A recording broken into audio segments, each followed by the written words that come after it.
Start हो गया।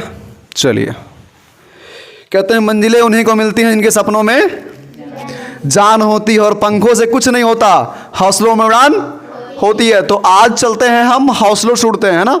यहाँ पर बना के रखिए, सब कुछ होगा। कैसे, कहाँ पे? यहाँ पे नहीं, यहाँ पे बना के रखिए। कहाँ पे बना के रखना है? यहाँ बनाना है, यहाँ बैठाना है, सब कुछ हो जाएगा। ठीक है, चलो स्टार्ट करते हैं। Present perfect tense, present perfect tense आज शुरू करेंगे, और इस टेंस में हम सीखेंगे कि इसको बनाना कैसे है, और सबसे पहले हम इसकी पहचान सीख लेते हैं, है ना। चलो पहचान सीख लेते हैं। ठीक है, तो पहचानना है तो हम पहले लिख दे रहे हैं पर वाक्य की, वाक्य की पहचान। वाक्य की पहचान है यहां पर, और इसमें क्या दिया गया है, मैं बोल रहा हूं जिस वाक्य के अंत में, मैं नहीं बोल रहा हूं, ये ग्रामर बोल रहा है। ये कौन बोल रहा है? ग्रामर बोल रहा है कि जिस वाक्य के अंत में चुका है, चुकी है, क्या क्या, ध्यान से देखो क्या क्या लिख रहा हूं। चुका है, चुकी है, चुका हूं, या है, ए है, ई है, आ है, ऐसे ऐसे शब्द अगर लास्ट में आ रहे हैं, जिस वाक्य के लास्ट में ऐसे शब्द आ रहे हैं, क्या क्या भाई, मैंने क्या क्या बताया आपको? मैंने बताया कि जिस वाक्य के लास्ट में क्या है, चुका है, चुकी है, चुका हूं, या है, ये है, ई है, आ है, ऐसे शब्द जिसके लास्ट में आ रहे हैं वो क्या कहलाएगा? वो प्रेजेंट परफेक्ट टेंस कहलाएगा। क्या कहलाएगा? और एक सबसे बड़ी बात, इस काल में क्या होता है, इस समय में क्या होता है, इस समय में काम कंप्लीट हो चुका होता है। क्या हो चुका होता है? काम कंप्लीट, यानी काम पूरी तरह से क्या हो चुका होता है, पूरा हो चुका होता है। इसलिए इसको हम परफेक्ट कहते हैं। परफेक्ट मतलब पूर्ण, परफेक्ट मतलब क्या होता है? पूर्ण। इसको हम वर्तमान पूर्ण काल भी कहते हैं, वर्तमान पूर्ण काल भी कहते हैं। ठीक है, इसकी सहायक क्रिया क्या है बेटा? तो इसकी सहायक क्रिया मैंने ऊपर लिख दिया है, हैज है और हैव है। आप देखिए, एक लाइन में मैं सहायक क्रिया लिख दे रहा हूं, इसको ध्यान से देखेंगे। रूल में एक लाइन में लिख दे रहा हूं कि ही see it, he see it, और एक वचन यानी कि सिंगुलर नंबर, कर्ता यानी कि बेटा सब्जेक्ट के साथ हैज, क्या, हैज, और आई वी यू दे, है ना, आई वी यू दे, और बहुवचन यानी कि प्लूरल नंबर, कर्ता यानी कि बेटा क्या, सब्जेक्ट के साथ हैव का सहायक क्रिया के रूप में प्रयोग करते हैं, है ना। सहायक क्रिया यानी कि हेल्पिंग वर्ब के रूप में प्रयोग करते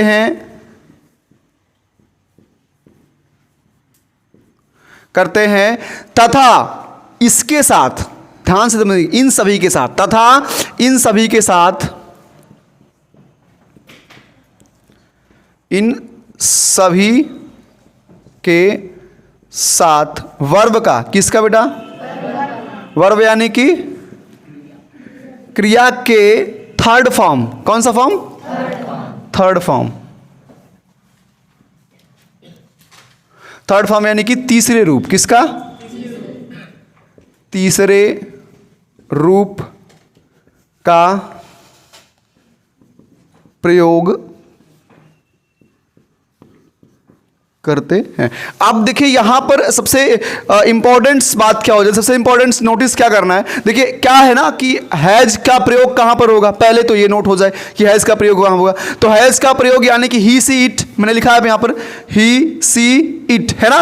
और एक वचन यानी कि सिंगुलर नंबर सब्जेक्ट हो तो उसके साथ क्या लगाएंगे हम, हैज का प्रयोग करेंगे। ठीक है, किसी का नाम अगर हो रहा है, नाउन में किसी का नाम जो होगा वो सिंगुलर नंबर होगा। जैसे किसी व्यक्ति का नाम होगा तो सिंगुलर नंबर में होगा। ठीक है, तो व्यक्ति अगर प्रॉपर नाउन के साथ हम इसको लगाएंगे तो नाम के साथ भी हम हैज ही लगाएंगे, प्रॉपर नाउन के साथ। ठीक है, next, I we you they और प्लूरल नंबर सब्जेक्ट के साथ हैव का प्रयोग करेंगे। ठीक है, यहां पर हैज का प्रयोग करेंगे, यहां पर हैव का प्रयोग करेंगे।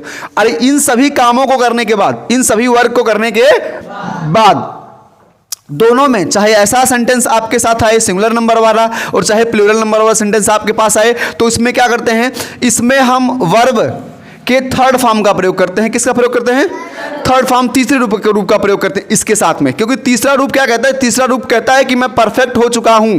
क्या हो चुका हूं, परफेक्ट हो चुका हूं। हेलो, लिखने में सब हीरो होते हैं बेटा, याद करने और समझने में हीरो कोई नहीं होता। ठीक है, तो चलो अब मैं थोड़ा सा इसके बारे में और डिटेल्स बता रहा हूं। इसके बारे में और बता दूं कि अब वाक्य बनाने का नियम क्या होगा। इसका वाक्य बनाने का नियम, वाक्य बनाने का नियम। तो वाक्य बनाने का नियम सबसे पहले हम किसका सीखेंगे बेटा, सबसे पहले कौन सा सेंटेंस सीखते हैं, कौन सा सेंटेंस, अफर्मेटिव सेंटेंस। कौन सेंटेंस, तो सबसे पहले हम अफर्मेटिव सेंटेंस में आएंगे। किस में आएंगे,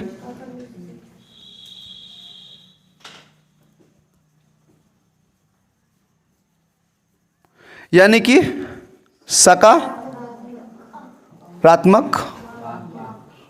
वाक्य। ठीक है, सबसे पहले हम सकारात्मक वाक्य का प्रयोग करेंगे। ठीक है, तो अब हम सबसे पहले सकारात्मक वाक्य को बनाएंगे।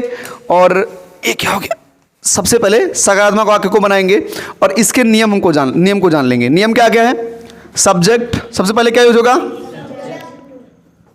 प्लस सब्जेक्ट के बाद तुरंत हेल्पिंग वर्ब हैज और have, has and have, plus verb का कौन सा फॉर्म बेटा,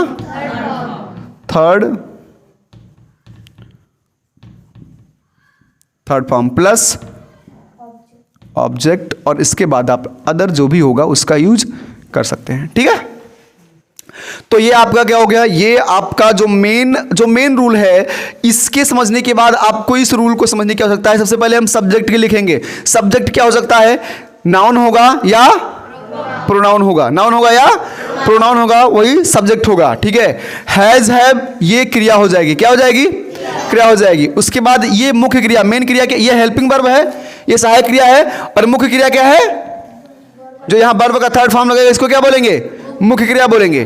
ठीक, उसके बाद ऑब्जेक्ट लग जाएगा, उसके बाद क्या यूज हो जाएगा, अदर यूज हो जाएगा। ठीक है, चलिए अब हम शुरू करते हैं और एग्जांपल्स देख लेते हैं। ठीक है, एग्जांपल्स देख लेते हैं। पहला एग्जांपल मैं ला रहा हूं आपके सामने, पहला एग्जांपल मैं ला रहा हूं, राम स्कूल जा चुका है। पहला एग्जांपल कोई बताएगा क्या, राम स्कूल जा चुका है, राम स्कूल जा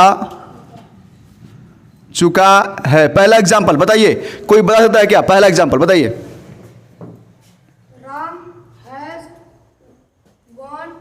बहुत बढ़िया, क्लैपिंग कीजिए इनके लिए, बहुत सुंदर। पहला एग्जांपल है Ram has gone to school, Ram has gone to school. अब ध्यान से देखिएगा, हम ऊपर वाले नियम से नीचे वाले नियम को मैच कर दे रहे हैं, ऊपर वाले नियम से नीचे वाले नियम को पूरा मैच कर रहे हैं। जैसा नियम बनाया गया पूरा मैं मैच करके दिखाऊंगा।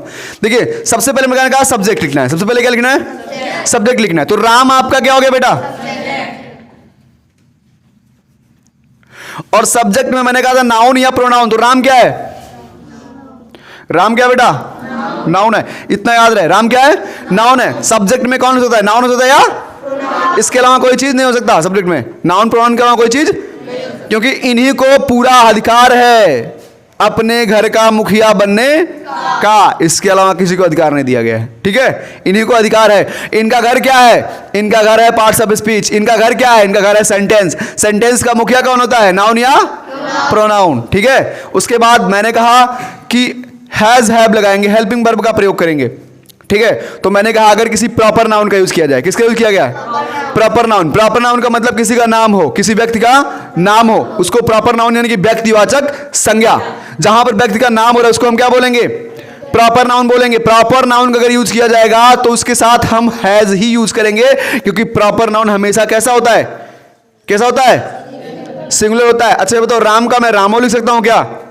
राम का प्लूरल में बनाऊं रामो हो सकता है क्या? या एक राम लिख दूं? राम का सिंगुलर मान लिया जाए, एक राम लिख दूं, ऐसा हो सकता है क्या? ऐसा नहीं होगा। तो हमको क्या करना है? राम का सब्जेक्ट के रूप में इनका मैंने लिख लिया। नेक्स्ट क्या आपसे कहा गया कि हैज या हैव लगाना है। तो अगर सिंगुलर नंबर, अगर जो सब्जेक्ट है सिर्फ एक दिखाई दे रहा है, कितना दिखाई दे रहा है? सिर्फ एक दिखाई दे रहा है, तो वहां पर हम क्या लगा देंगे? हैज। क्या लगा देंगे? हैज लगा देंगे। तो राम हैज, उसके बाद वर्ब का थर्ड फॉर्म, वर्ब क्या है? जाना। फर्स्ट फॉर्म क्या होता है? गो। सेकंड फॉर्म क्या होता है? वेंट। सेकंड फॉर्म क्या होता है? वेंट। और थर्ड फॉर्म क्या होता है? गॉन। तो हम यहां पर क्या लगाएंगे? थर्ड फॉर्म का यूज करेंगे, गॉन का यूज करेंगे। किसका यूज करेंगे? गॉन का यूज करेंगे। यानी कि राम हैज गॉन, और स्कूल को जाता है तो को के लिए हम किसका यूज कर लेंगे? टू। और स्कूल, तो यानी कि ये आपका क्या हो गया? Helping verb. या क्या हो गया? मेन वर्ब हो गया। और वर्ब कौन सा फॉर्म है? ये थर्ड फॉर्म है। ये तो को के लिए लगा हुआ है, और ये स्कूल क्या हो गया आपका? ऑब्जेक्ट। समझ गए आप? कोई दिक्कत? चलिए दूसरा सेंटेंस मैं फिर से बोल रहा हूं, दूसरा सेंटेंस मैं बोल रहा हूं, और दूसरे सेंटेंस के लिए मैंने उसको एक पत्र भेजा है। मैंने उसको एक पत्र भेजा है। कितने लोग बनाएंगे?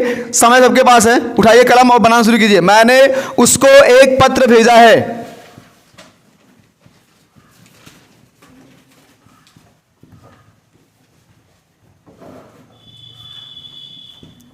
मैंने उसको एक पत्र भेजा है। सबके पास टाइम है, आप फुल्ली टाइम लेकर के बना सकते हो। मैंने उसको एक पत्र भेजा है। चलिए क्या बनाया आपने? इसका क्या बनाया आपने? मैंने उसको एक पत्र भेजा है, इसका क्या बनाया? आई हैव सॉरी टू से, मैंने आई के साथ हिम लगता है। ठीक है, तो क्या लगाएंगे यहां पर? I have sent a letter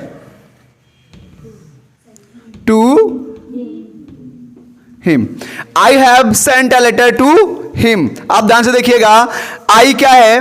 I pronoun है आपका। क्या बेटा? मैंने कहा सब्जेक्ट के जगह पर अगर किसी ने कब्जा किया है शुद्धे से, अच्छे से, शुद्धे से, भोजपुरी में क्या कहते हैं? शुद्धे से कब्जा किया है, तो कौन कब्जा किया है?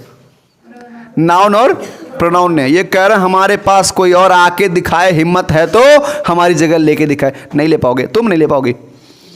ठीक है, तो ये एक आपका प्रोनाउन है, सब्जेक्ट है। पहली बात तो ये क्या है, और सेकंड बात ये क्या है?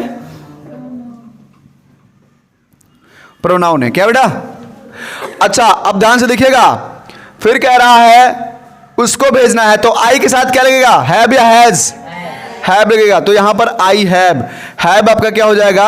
हेल्पिंग वर्ब हो जाएगा। ये प्लूरल नंबर के अकॉर्डिंग लगेगा। ठीक है, सेंट, सेंड मीन्स भेजना, तो सेंड का थर्ड फॉर्म क्या होता है? सेंट होता है। तो ये आपका क्या हो गया? वर्ब हो गया। क्या हो गया? और वर्ब का कौन सा फॉर्म है? Third form. मेन वर्ब की बात ही करना, मेन वर्ब है। नेक्स्ट ए लेटर, मतलब एक पत्र। एक पत्र ये आपका ऑब्जेक्ट हो गया। टू हिम या अदर में आ जाएगा। टू हिम किस में आ जाएगा? अदर में आ जाएगा। मैंने उसको एक पत्र लिखा, मैंने उसको एक पत्र भेजा है, यानी कि I have sent a letter to him. चलिए अब आगे आपको बताते हैं, अगर इसी अफर्मेटिव को हमें क्या बनाना हो? निगेटिव बनाना हो। क्या बनाना हो? निगेटिव सेंटेंस बनाना हो, यानी कि बेटा क्या हो जाएगा? नकारात्मक वाक्य को नकारात्मक वाक्य में कन्वर्ट करना हो, तब यही थोड़े से रूल चेंज हो जाएंगे। बस थोड़ा सा चेंज करना है। कितना चेंज करना है? थोड़ा सा। रूल में परिवर्तन क्या करना है आपको? रूल में परिवर्तन करना है कि सब्जेक्ट लिखना है, पहले क्या लिखना है? प्लस लिखना है हैज और हैव, और इसके जस्ट बाद क्या लगा देना है? नॉट लगा देना है। क्या लगा देना है? नॉट। और यहां लिख लेना है प्लस वर्ब का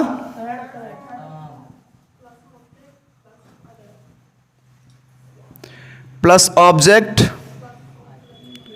प्लस अदर। ठीक, बस इतना ही करना है आपको, इसके बाद कुछ नहीं करना है। ठीक है, इसके बाद कुछ नहीं करना, सिर्फ आपको इतना करना है। क्या करना है? सब्जेक्ट के बाद हैज हैव के जस्ट बाद नॉट लगा देना है। आपका वो सेंटेंस अफर्मेटिव से किस में कन्वर्ट हो जाएगा? नेगेटिव में बदल जाएगा। ठीक है, चलिए, तो मैं कुछ अफर्मेटिव सेंटेंस उठाऊंगा और आप नेगेटिव में करके हमको बताओगे।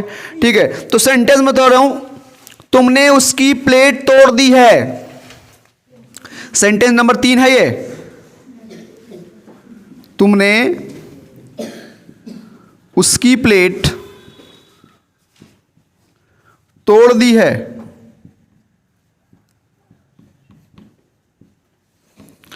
सेंटेंस नंबर 4 में लिखूंगा, उसने एक सांप मार दिया है। छोटा छोटा लिख रहा हूं, उसने एक सांप मार दिया है। उसने एक सांप मार दिया है।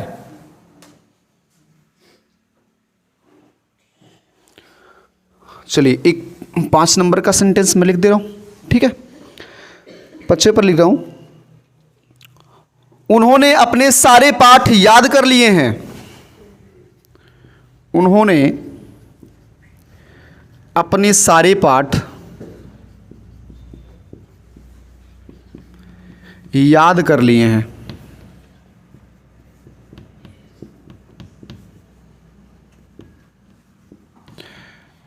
देख लीजिए, इधर का जोन अफर्मेटिव का है ना, और इधर का जोन नेगेटिव का है। ठीक है, 2 जोन मैंने बना रखा है। तुमने उसकी प्लेट तोड़ दी है, इसका कोई बता सकता है कि क्या होगा? तुमने उसकी प्लेट तोड़ दी है, बताइए। ब्रोकन मीन्स तोड़ना होता है। ब्रोकन है ना, ब्रोक मीन्स तोड़ना होता है, तो ब्रोकन होगा। ठीक है, तो क्या लिखेंगे? यू हैव, बोलिएगा, you have broken, you have broken के बाद क्या रहेगा? बताइए, किसका? तुमने उसकी, हिज, किसकी? यू हैव ब्रोकन हिज, क्या हो जाएगा? You have broken his plate हो जाएगा। क्या हो जाएगा बेटा? You have broken his plate. अब इसी का निगेटिव बनाओगे तो लिखोगे, तुमने उसकी प्लेट नहीं तोड़ी है, नहीं तोड़ी है, नहीं तोड़ी है। चलिए, तुमने उसकी प्लेट नहीं तोड़ी है। बताइए, इसका क्या लिखेंगे आप लोग? You have broken not his plate. क्या दे कहेंगे? You have not broken his plate. Next है, उसने एक सांप मार दिया है। उसने एक सांप मार दिया है, बताओ कौन बनाएगा? तुम बनाओगे? कोई बनाए, उसने एक सांप मार दिया है।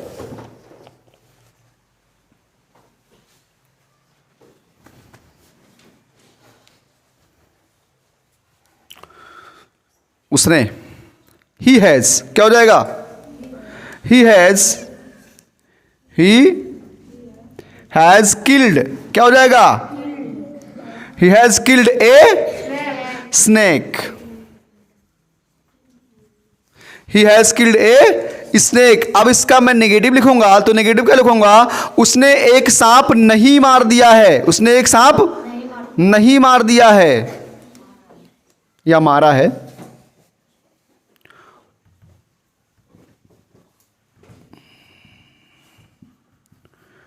उसने एक सांप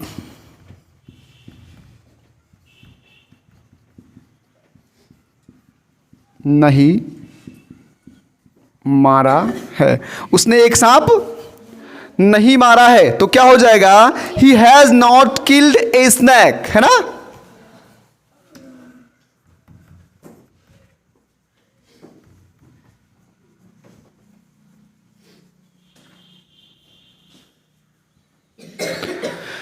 अगला बताइए, उन्होंने अपने सारे पाठ याद कर लिए हैं।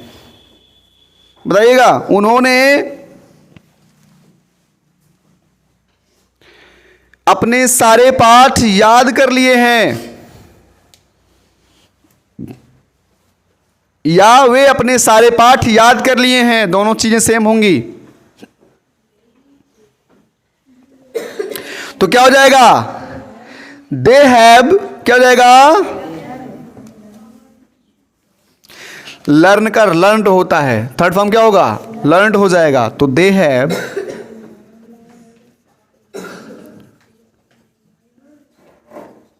लर्नड, क्या हो जाएगा? They have learned all their lesson.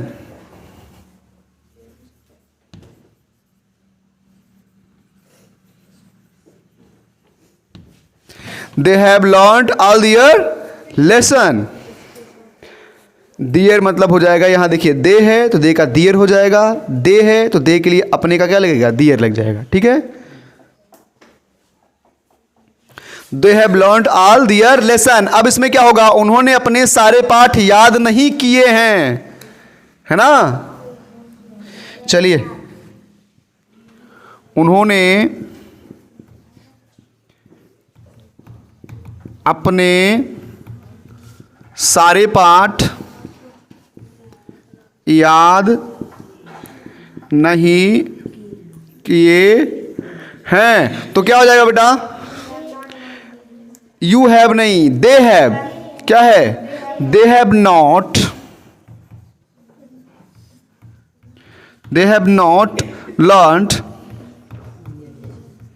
Learned all their lesson.